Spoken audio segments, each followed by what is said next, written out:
Hello, this is Wayne with Normal Prepping, and we released a poll last week, and it was amazing because what I found out was that I think it was at the last time I checked it, 72% of the people who responded said that they um, were basically lone preppers. They were the only ones in their family or in their home who actually prepped. And we thought we'd take a, talk about this because I'm sure you're probably wondering, what you should do and how you should handle it. And we've been thinking about it. And I came up with some pretty good uh, ideas on basically how to keep your sanity, when you're the only lone prepper in your family.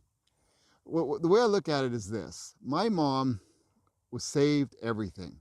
She was from the Depression era, and she had money stashed all around the house. She always bought extra. She had things hidden everywhere.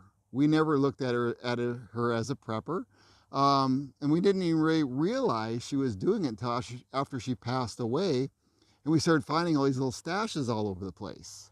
I knew growing up that we always had enough food to last months, at a time, but I never looked at it as a prepper. And I think one thing that we think about is we keep calling ourselves, oh, we're preppers. And I don't think it's that important. I think if you want to keep your sanity, don't shout it out to the world. You don't need to tell your family that you're a prepper. Mm-hmm. Just do it behind the scenes. Yeah. Yeah. You don't need to classify you're a prepper. Just do your thing and just save and stash and just be normal. Yeah, and don't worry about it. Yeah, don't worry about it. Yeah, you probably are. You probably aren't worried about it. Yeah, I Actually, know. we're thinking you are because it's hard for me to relate. I can relate because I do have friends and stuff that think I'm a goofball, but I am. So that makes sense. But as far as like if I was in the house and Belinda didn't want to prep, I don't. I mean, that'd be That's kind not going to stop them. of that. Yeah, I'd still Yeah. do it. Yeah. And I think I just wouldn't talk about it. You just kind of, I'll stick something here and I'll just grab this and I'll have this to the side. And I think that's the best way to do it. Just don't, don't call yourself a prepper. Don't try to, and definitely don't try to force them Yeah, because no. I think the best way that they would ever change, and that's what happened to us. Remember during 2020, because I ahead of the game, I knew one of my friends. He was in Asia, and he heard about what was happening, so we got a little head start on this. Yeah, on COVID and everything. Yeah, in COVID. And well, it was funny because we were at Costco and we were stocking up on toilet paper of all things, and somebody from my church stopped by and was talking to me, and he goes, "What are you doing with all your toilet paper?" And it was kind of funny. I don't know how, but we were telling our friends and family, "Oh, you better stock up because something big's happening." And we even told them toilet paper, oddly enough. And when that happened, they're like, "Wow, you guys knew something. You guys, I'm doing what you're doing because and we never really had to buy anything extra during COVID. We were No. good." Yeah, we just followed the signs and just did our little thing without, drawing attention to ourselves. And we just did our shopping sprees here and there. And just because no one in your family preps, don't be discouraged. I mean, just do your own thing. And that's why we call it normal prepping. Just be yourself. And eventually, if something does happen, boy, you're going to be their friend. Yeah, yeah, well, you'll be the BFF right there. Yeah. I tell you. Yeah, they'll be wishing they Yeah. listened to you. And actually, I noticed that with my mom because Yeah. we'd have some hard times, and all of a sudden, food would start coming out of the woodwork. You know, and then all of a sudden, money would come out of the woodwork. I wanted something, and all of a sudden, mom says, here's $10. And I'm like, wow. I thought we were dirt poor. And and that's kind of neat too, to have that and to know that. I think that's kind of cool to think about that, to know that you have that knowledge and you're ready and you're going to take care of them without them knowing. I think that's kind of a really nice way of being. Yeah, that's true. Yeah. you know Because our parents grew up knowing what it was like not to have. I yeah. mean, I'm sure we've had instances where we didn't have. So, that's why we save and we prep and we just want to make sure we're covered. Yeah, That's all it is. that's all it is, and that's all you Yeah. have to do it. So And you know, I got some of the comments. You know, they didn't seem like you guys didn't seem to be too upset about it. So Yeah. I think, like I said, I think it kind of caught me more off guard because than you. You know, and I think you're probably doing it right.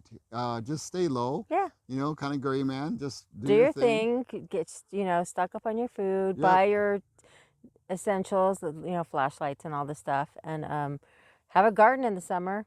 You Yeah. can. Yeah. A lot of, you know, Preserve and just be normal. yeah, and think about that with Yeah. what you just mentioned, the garden. You know, you can have hobbies that people say, oh, that's their hobby, you know, gardening, Yeah.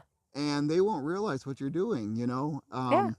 And then saving money, saving cash, that's always a good thing. Set that aside because it was amazing. Like when my mom died, go back to that. Oh yeah. They were finding money all over the place. I mean, it was in every little cabinet had maybe nothing big, but it did add up. But she had a $5 bill here, a 10 here, a 20 here, a stack of 20s here, just a bag of change over in this cupboard. And Mhm. then, you know, and then they went through all her canning because I mean she canned and canned and canned and that's kind of where I got this because back then we lived where we got a lot of snow and we could be stuck, you know, in our property for a long time in a big snowstorm. So we always knew, oh, mom has food, you know, but I never called her a prepper. I didn't even know about prepping. We never called it back then, you No, know. back then it was just what you do. Yeah, just you're saving, you know, Yeah. getting ready for tough times, Mhm. and that's basically it. It's actually, you know, just talking about and thinking about it is really kind of even, you know, kind of helping it, you know, get me grounded a little bit, you know, get me back Mhm. down and as a prepper, not, you know, I try not to tell people I'm a prepper Yeah. I because don't ever tell anybody I'm yeah, a prepper. you know, it has to be a good conversation, but you know, family it's a little tricky Yeah. and because you feel like you should but you don't want to. I found that they kind of look at you like you know. So you guys, in a way, even though you're alone and you are alone preppers, and we did a video. I'll put a link up here. It's a video that we did where we talk about which is better, you know, being a lone prepper or you know, or Being in a in group. a group. Mhm. And I think, you know, honestly, thinking about that, I think you still have the possibility of, even though your family and the people you live with do not want to have anything to do with it, you may have like a friend that's close by that may Mhm. be into gardening, and then you Yeah. can get the conversation started, or they may be into canning. You know, canning is a great thing. It's also a nice hobby. So if you do that, then you can start working with your neighbors, your friends, all that, and you know the next thing you know, you have somebody to work with. You know, That's how me and my neighbor started. When we just started talking, and I had a little garden, and she started a garden, and they when the next season they got a little bigger. Next season we both got greenhouses, and it just grew. yeah, Yeah, yeah. so it Now was you do pretty fun. everything. It still is. We're And already planting our seeding now as we speak. yeah, and they can together. You know, they Yeah. do everything together, and that's nice. And then And we see, exchange jars and stuff. yeah, And yeah, if she'll can something, she'll save some for me, and vice versa. I do the same thing for her, and it's just so nice. yeah, yeah, it So is, and and they're just it's just a hobby, you yeah, know. just our hobby. We It's love doing it. yeah, it's canning. So we just happen to have extra food. Hey, that's great, but it's our hobby. Yeah, it's your hobby. So yeah, I hope this helped you. Yeah. And if you're a new viewer, a new subscriber, welcome, and you know, Thank you for watching our yeah, channel. Let us know if you have any questions, or if you want us to, if you need to know anything else. So we're here to help you. yep, and make sure you Yeah. throw something in the comments. Yeah. Really appreciate it. Yeah. Okay, Thank you. okay, bye.